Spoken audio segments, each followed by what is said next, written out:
One of the big market stories this year has been the performance of gold. It's hit numerous record highs, in large part on assumptions about the Fed and the outlook for rates. Well, those assumptions are coming into question following the U.S. election. That's causing the precious metal to lose some of its shine. Let's get some insight now from Bart Melek, Global Head of Commodity Strategy with TD Securities. Bart, welcome back to the program. Wonderful to be back. You and I have spoken many times this year about the record run we have seen in gold, but sort of peaked out there right at the end of October, right before the election, and we're seeing a pullback. What's going on?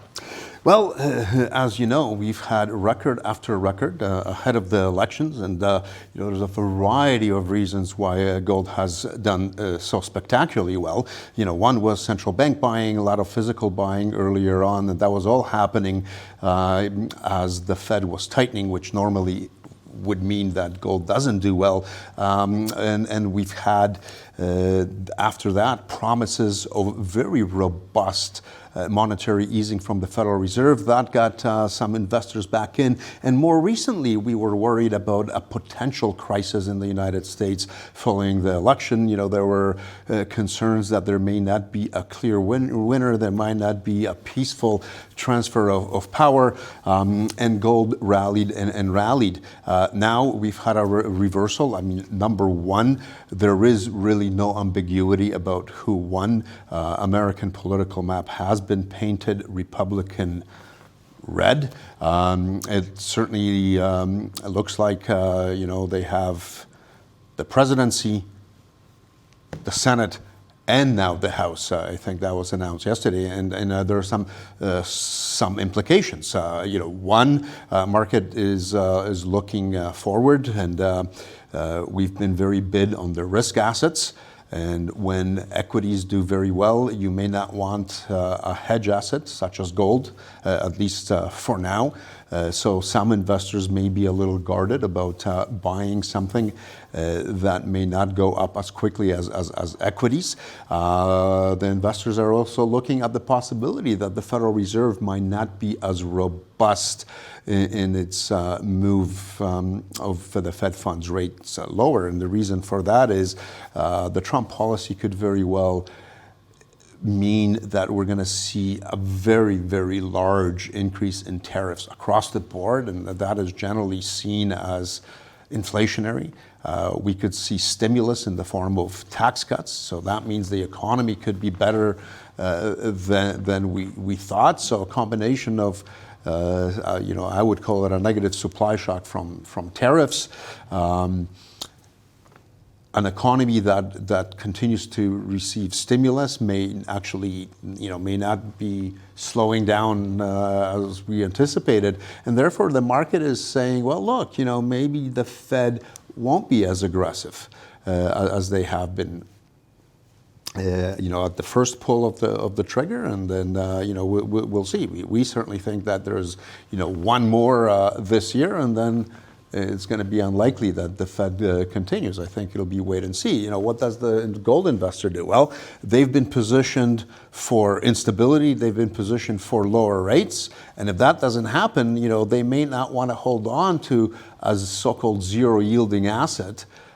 Because the cost of carry and interest rates have gone up, they might want to take profits. And they were very, very extremely positioned to the long side, particularly proprietary traders. And I think a lot of those positions are now being taken off. And we'll see what happens. For the record, I still like gold longer term, but for now, I think there's going to be a bit of consolidation.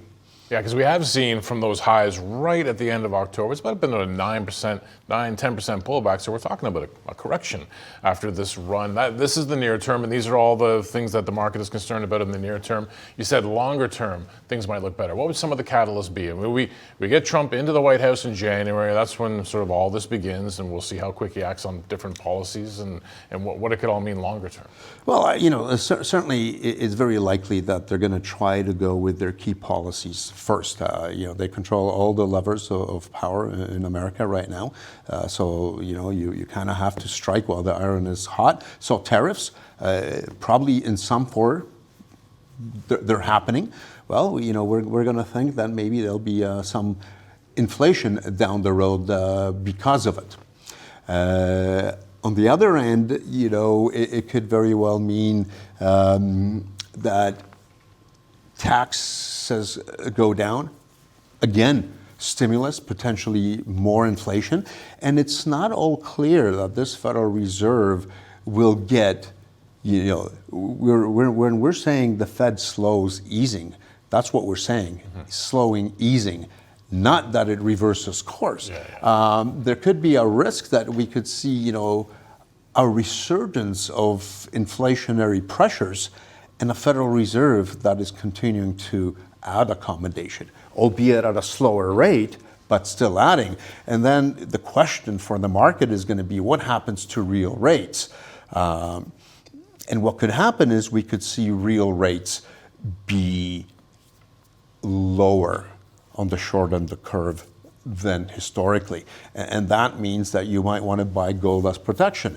And gold is, very good protection from the sense that it is nobody's liability. Once you have it, it has intrinsic value. For the last 5,000 years or so, we're thinking that continues for at least another 10. Beyond 10,000 years or 10 years? Yeah. Well, my time horizon is not 10,000 years. You're not worried about life 10,000 years. But I think, for the foreseeable future, it probably continues to have an intrinsic value. So it takes real labor, takes real capital, and I don't mean money necessarily. I mean, machines, excavators, water pumps, all the things that go into producing an ounce of gold. So you can envision a world where if inflation in fact is elevated, the cost of these factors to produce an ounce of gold increases. And on top of that, the quality of gold in the ground that is ready for future exploitation is actually less rich than it was in the past. So not only are you using the more expensive resources like labor and capital because of inflation, they ultimately respond to inflation, but you're going to have to use more of them to get any incremental unit of gold out. So they're more expensive and you're using more of them.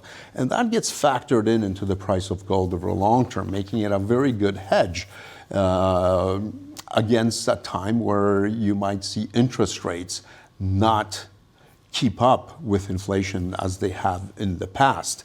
Certainly in real terms, they might be lower.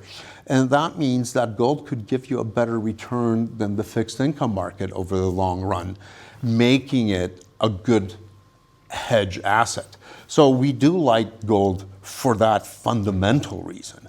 But I think, we're going to see probably a lot of, geopolitical angst. And there's a very good relationship between political risk and gold.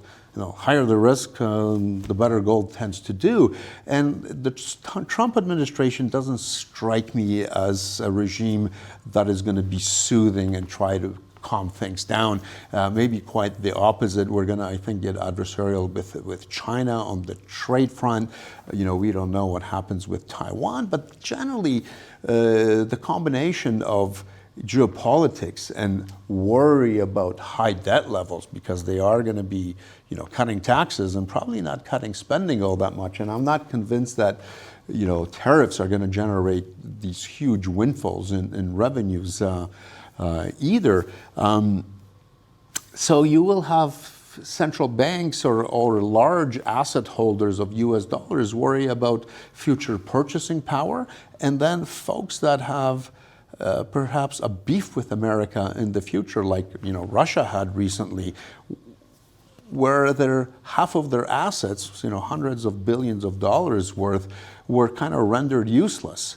Meanwhile, the part that was in gold, was okay. And over the last few years, we've seen a definite move away from fiat currency in the FX reserves towards gold. And China has been a very robust buyer of gold, until the last 5 or 6 months. And they still hold very little. They hold maybe about 5% of their $3.2 trillion FX reserve in gold. If we think that there's a meaningful move towards diversifying their FX reserve, we're talking about hundreds of millions of ounces that will have to be purchased by China alone. And that is good support long term. These aren't programs that are 1 year or 2 years. These are decade-rate programs to increase the mix of gold in your big, massive trillion-dollar asset base. It takes a long time. If you try to do it in a year or two, you would blow up the price of the asset, very, very, very quickly. So this would be a very measured approach over the long run. One, protecting yourself from potentially irresponsible fiscal policy in the U.S. Whether that happens or not, we don't know, but there's, I think, that risk. And against geopolitical risk, sanction risk, I think, in this case, particularly for countries that aren't directly affiliated with the United States.